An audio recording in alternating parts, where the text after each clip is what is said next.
This week on the Bioneers, Revolution from the Heart of Nature. Will you accept our offer to take responsibility as we commit ourselves to live and work for gender equality and thereby seek reconciliation? I'm Neil Harvey. Please join us this week for the truth and reconciliation of gender on the Bioneers, Revolution from the Heart of Nature.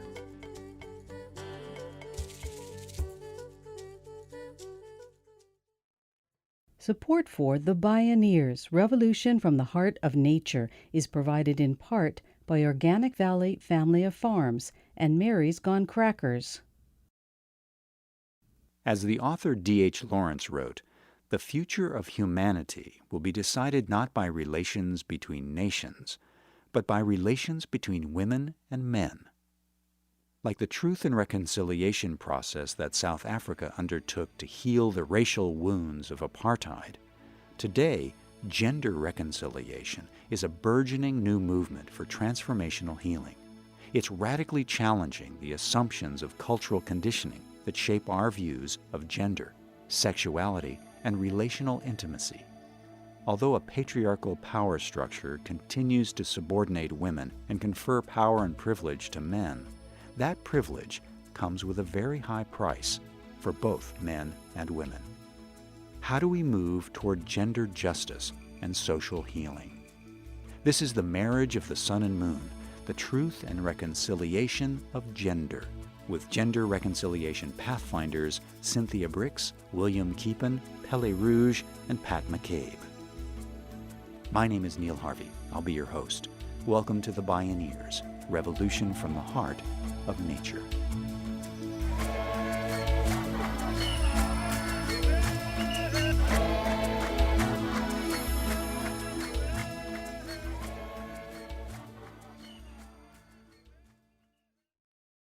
And here's the first question for the men. Please raise your hand if you have ever been afraid to walk the streets alone because you are a man. So the second question for the women. Please raise your hand if when you were a child or a young woman, you ever feared or lamented that you might have to fight or die for your country. Reverend Cynthia Brix and her husband, William Keepin, create forums where men and women come together to heal and transform one another. They co-founded Gender Reconciliation International, a nonprofit that has conducted 80 programs in 8 countries. Together they wrote the book Divine Duality, The Power of Reconciliation Between Women and Men. Cynthia Brix and William Keepin spoke with us at a Bioneers conference.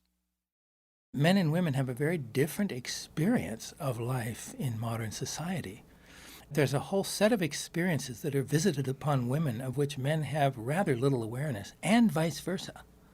So one of the issues is a divide in awareness, that women are not aware of what men go through, and men are not aware of what women go through at the level that we feel is essential. And so part of it is beginning to create forums where there's a deep truth-telling that can take place between men and women. And when that happens, people then begin to drop into a level of truth-telling and vulnerability that rarely happens in public spaces. And so one thing we find is that this conversation, when skillfully facilitated, opens up a whole new arena of sensitivity and vulnerability, but through that also opens up a kind of birthing of a new kind of intimacy and authenticity between men and women, which once experienced, people will typically often say to us, wow, we have so needed that, we've wanted that, but we had no forum where that could happen. So part of the need is for men and women to come together and live at a deeper level of communion and honesty than is the normal case in society. It's on many different levels. It's even within myself or yourself of how I'm integrating or am I integrated in the masculine feminine within myself. And then it's on a familial level with the family and my relationship in the bedroom, in my relationship with children or parents. Then it's the workplace or the community. then it's on a global scale. So it's all these different levels. We come together as community to do the healing work because the wound happens out and the injustice happens out in the larger society often. And then we bring our bag of wounds on our back or our issues, our challenges, and we try to do the healing within like a one-on-one relationship. And until we address the wound at the deep-rooted level, we'll never come into right alignment again with one another as human beings on this planet. As Brix and Keepin point out, the bag of wounds we each carry is nested in radiating circles of community and society, and every person's story is personal. Cynthia Brix recalls a woman at one of their workshops. Elena, not her real name, had lived for 20 years with an abusive husband. After his death, she and her children made a pact to speak about their experience only in the third person, if they spoke about it at all. The workshop began with women and men separately, where Elena told her story. Then the men joined the women, who remained in the center, sharing more of their stories, while the men sat in silent witness around them. And Elena came forward with the fullness of her story, that she had lived in this marriage, abusive marriage, for 20 years. Her husband would dangle the babies from the second-story balcony and threaten to drop them while Elena was underneath ready to catch them. At one point, he moved his mistress into the house, and she and the children had to live in the toilet area while the mistress lived in the bedroom with her husband. This happened for a good portion of her marriage. And one day she was in the kitchen cooking hot sausages and oil, and her husband came in demanding money for alcohol and his needs. And Elena said, "No, I need this money for the children's shoes." And he came at her with a knife, and she took that hot oil and threw it at him, and it scalded the front of him. Well, she got charged and thrown in jail. But she was the breadwinner, so they quickly bailed her out. She lived in this horrific situation for years until her husband died. She came to the workshop and never experienced this, was able to bring forward her truth in the safety of the community with men present. At the end of the workshop, she just felt so liberated and freed. And during the workshop, one of the aspects, after her sharing of the truth, the men created this wonderful ceremony where they came in, they led us into the room and sat us down in a semicircle, all the women, and before us was this high structure. How high was that structure of chairs? All the way to the ceiling, 12 or 13 feet. And there were metal chairs, and on the side of the chair structure were two men, and they made a statement about breaking down the patriarchy. And at that point, they pulled the bottom legs of the chair, and this whole structure came crashing down, and the women just, and we sat there amazed. And then they tenderly, gently washed our hands and cleansed our hands and made statements of how they were going to move forward to continue their efforts to break this down, the patriarchy. Elena was so elated when she left this workshop, having never experienced the gentleness of a man before or that listening at that level. A week after the workshop, we saw her, and she came running up and said, "Will, Cynthia, I have to tell you what happened since the workshop." She said, "I visited my husband's grave, and I sat there and I was able to forgive him for everything that had happened. And then I knew where his mistress lived, and I hadn't seen her for 20 years. And I knocked on her door, and she came to the door in a wheelchair, and she said, 'Elena, I've been thinking about you all week long,' all during the workshop time. And she said, 'I think I'm in this wheelchair for all the things I did to you and your children.'" And they were able to come to some kind of healing moment and reconciliation. And the purpose of this story is to say, speaking truth to our experience and getting some kind of acknowledgement and accountability has profound effect and brings us into a place of moving through it into a higher level and being able to come into forgiveness often, as Elena did. Truth and reconciliation, by speaking truth to our experience, and by seeking recognition and accountability. Where better to raise gender truth and reconciliation than in South Africa, where it is estimated that a woman or girl is raped every 26 seconds. Brix and Keepin learned what was often expected for boys and girls growing up in a township in South Africa. As a boy, your mother would fear you'd become a gangster. As a girl, your mother would fear you'd be raped at a very young age. William Keepin recalls the story of one young man changed by hearing a woman in a workshop. She had been raped and was working through her own trauma, preparing to confront her attacker in court. She told her story in graphic detail, which was very rare, and none of the men had ever heard such a story. And it took all they could do to stay in the room. And one of the men, who was one of our trainees, and a pretty astute young man, mid-20s, was quite shaken, as everyone was in a certain way. And he said, I don't know how to be a man anymore. He said, I feel traumatized. His very identity as a man was being transformed. And the key was that his heart had been broken open, and he was now carrying part of the pain that this woman was carrying all on her own, and that women, in a sense, as a group, carry all on their own, in terms of that level of fear that women live in from the day they're born, that men don't live in the same way. And now he was carrying that with her, and that was transforming his very identity as a man. In South African culture, there is almost a kind of rape permission. There's so little consciousness around it that men are socialized into that way of being with women and not even realizing that there's another way to be. So there's a whole confusion of that sort of aggressive sexuality with being a man. And that's why it's so transformative for them to actually hear the effects of that kind of sexuality. But there's no forum for that to happen. So this work is radically transformative just by creating a forum where men can truly hear women's pain and vice versa. Then Brix and Keepin found their forum suddenly getting much bigger. We were invited by the Deputy Minister of Health, who later became the Deputy Speaker of Parliament, and her vision was to have this work introduced to all members of Parliament.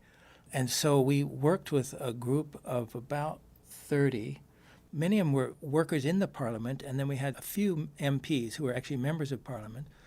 Ironically, the week that it started, the chief whip of the ANC was charged with sexual inappropriate behavior towards one of his interns, and there was a huge crisis in Parliament itself, and several of the people who were supposed to be in our workshop dropped out to fight the battle that was emerging in Parliament around this sexual violation, for which he was eventually canned. Well, and even then, while the workshop was going on, the woman who had charged him was texting people in our workshop about what was going on, and she was in hiding, so it was quite a dramatic scene. It was a whole drama that was unfolding right as we were doing this work, so it kind of highlighted the importance of the work.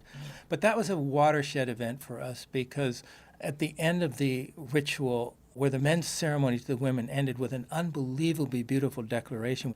So this is the declaration of the men to the women. The bonds of humanity have been broken. We acknowledge that we have shared in the unfair and unjust advantage that has upset the Creator's intended balance of human relationships for love, companionship, and cooperation. We further acknowledge that we have been complicit in breaking the intended dream of equality. So now we come forward to say to you, we are sorry. We affirm that we want to start anew, and we ask, will you accept our offer to take responsibility as we commit ourselves to live out and challenge and support all men everywhere to live and work for gender equality and thereby seek reconciliation. I mean, the women were weeping. They were stunned when the men delivered this and left. I mean, you were there. Mm-hmm. It's true. Yeah, it was a very beautiful moment. And coming at such a high level of political engagement, these men were leaders in the country. And it's beautiful. William Keepin and Cynthia Brix say that the greatest male privilege is not any of the social advantages afforded to men in patriarchal society, but rather for men to participate in dismantling the patriarchal system itself. This was symbolized in this case by toppling a stack of chairs, men proactively deconstructing male privilege and partnering with women to build a beloved community across nations, races, and cultures. When we return, we explore ways people from Western and indigenous cultural perspectives are restoring the balance of the masculine and feminine and creating an alchemy of the heart. This is the marriage of the sun and moon, the truth and reconciliation of gender. I'm Neil Harvey. You're listening to the Bioneers, Revolution from the Heart of Nature.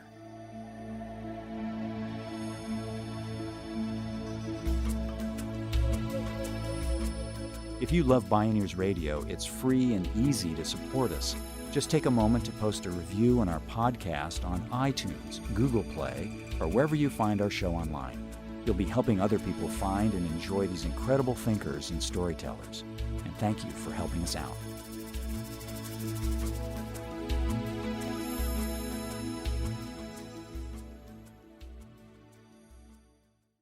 Attitudes toward gender are changing radically. From the majority acceptance of gay marriage in the U.S. to the emerging LGBT rights movement, growing numbers of people are seeing gender identity as more fluid and inclusive of differences. It's a nuanced continuum where each of us has both feminine and masculine qualities. When I think of gender, I think of all aspects of who I am as a human being. What does my mind say about gender? What does my body say about gender? What does my spirit have to say about gender? And what does my emotion say about gender? And they're not all one and the same. Pele Rouge leads gender reconciliation business retreats and community ceremonies based on an ancient body of earth wisdom teachings passed on to her and her husband in a formal apprenticeship. She's a contributing editor to Community Building, Renewing Spirit and Learning in Business. Her journey has been deeply personal and began unexpectedly on the cliffs of Big Sur, California. Pele Rouge. I was born into a fifth-generation farm family in Iowa, the second daughter into a family that desperately wanted a male. And when I was about 27 years old, I found myself sitting in a hot tub at Esalen doing an exercise about what I feel guilty about. And I found myself saying, I feel guilty for being female. I was so grateful for that moment because for the first time in my life, I began to understand something about who I was and something about the forces that I had been wrestling with that I couldn't make sense of because I never seemed to fit. It's probably been somewhere in my 20s where I discovered that the two questions of my life in terms of what I came here to learn this lifetime, the first one is, what is it to be a woman in this time? Because I felt I knew much more about being male than I did about being female. Growing up the way that I did, I was a tomboy. I was my father's son in many, many ways. That world made sense to me. The world of the feminine, the world of women was a mystery that I had some very painful and powerful initiations into over time.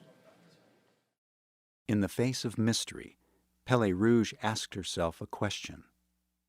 How do I heal the hatred of the feminine that is within myself?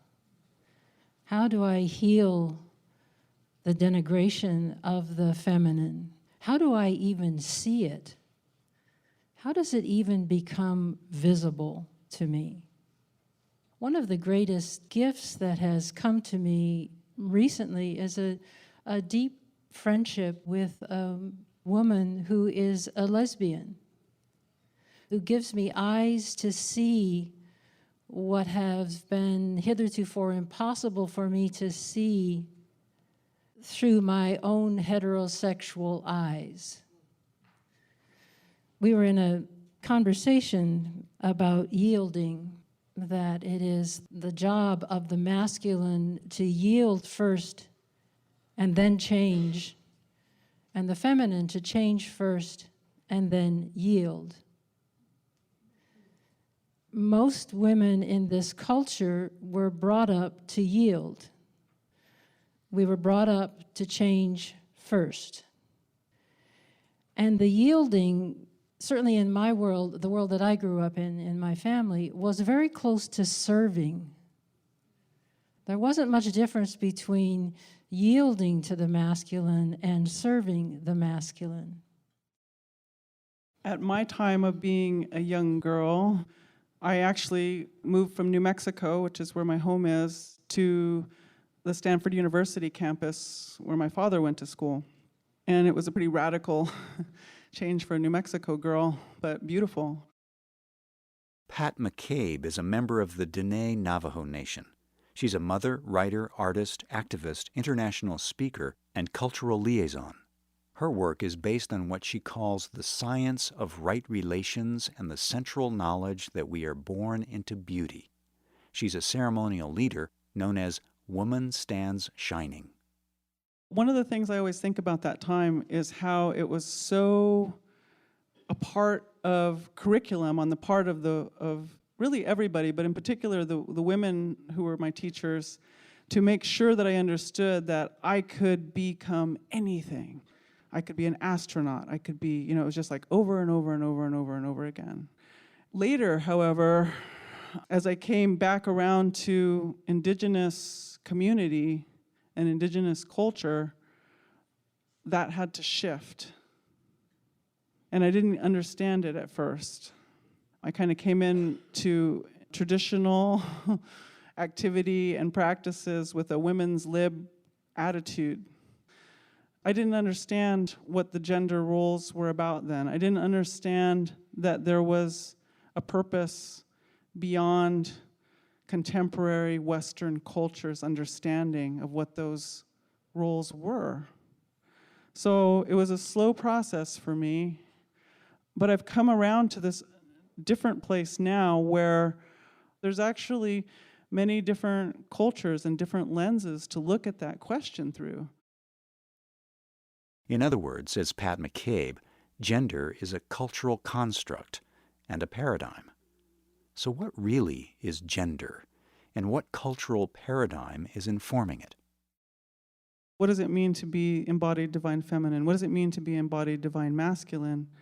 In fact, what does it mean if we just drop that word feminine that is so loaded, or that word masculine that is so loaded? What are we left with, essentially? My spirit helper said to me, "That's a very good question. You're onto something with that question, because you have been associating what is masculine with a paradigm. It's the warring and hoarding paradigm. And in that paradigm, there's always one guy at the top, a couple of his buddies below him, maybe a couple of their buddies below them, and after that, we don't really care. So in that power over paradigm, the stronger physically, brute strength-wise, is going to always hold that spot. And so you associate that behavior of the person at the top of a paradigm as being man. That is not man. That is paradigm in operation. So when you change the paradigm, everybody gets to come to a new nature, a new way of being. Where did this power over paradigm come from? William Keepin found insight in historian Gerda Lerner's book, The Creation of Patriarchy. She said the most interesting thing that I discovered was that the one factor that was true in common in every culture where patriarchy emerged, it happened when the women in that culture lost their direct connection to the divine. And when that connection was severed, women were commodified, sexuality was commodified, and the whole thing started to unfold as a patriarchal oppression. So that gives us a hint that part of the solution then to heal patriarchy is for women to reclaim that spiritual connection, direct connection, authentic, and become then an instrument of a larger divine force and power. Believe me, the patriarchy knows this, and that's why they're desperate to keep this from happening. That's why they set up that whole hierarchy of priests as all male. And that's why these stories are put into the apocryphal. The story of St. Tekla should be in the canonical Gospels. But you see it across the traditions, and you begin to see that power, that women connected to their spiritual power trump patriarchy time and time again.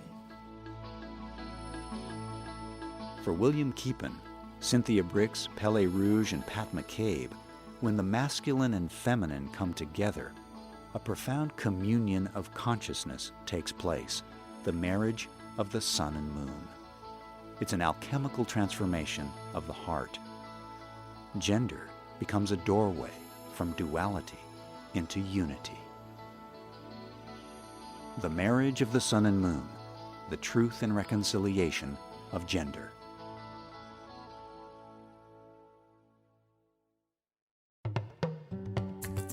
You can see video of workshops led by Cynthia Brix and William Keepin and explore more Bioneers radio shows and video programming online at bioneers.org.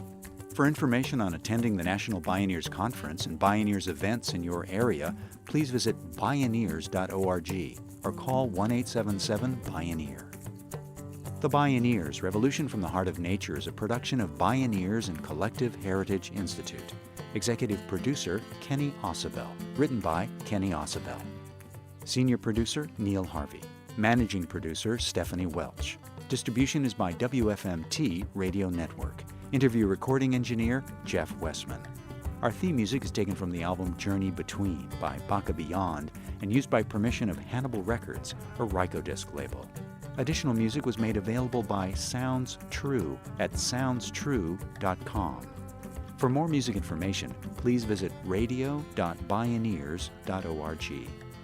The opinions expressed in the Bioneers Revolution from the Heart of Nature radio series are those of the presenters and are not necessarily those of Bioneers and Collective Heritage Institute, the underwriters, or this radio station. My name is Neil Harvey. Thank you for listening.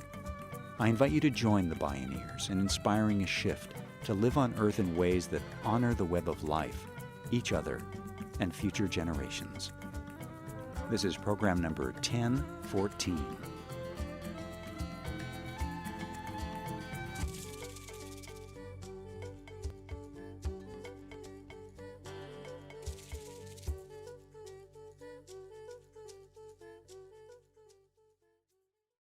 This program was made possible in part by Organic Valley, pasture-raised organic dairy products bringing the good from our family to yours. Visit organicvalley.coop. Mary's Gone Crackers, healing the planet through conscious eating, gluten-free and vegan products since 2004. Learn more at marysgonecrackers.com. John Masters Organics, feel good about looking good. Visit johnmasters.com. Funding also provided by a grant from the Park Foundation, dedicated to heightening public awareness of critical issues, and by the generous support of listeners like you.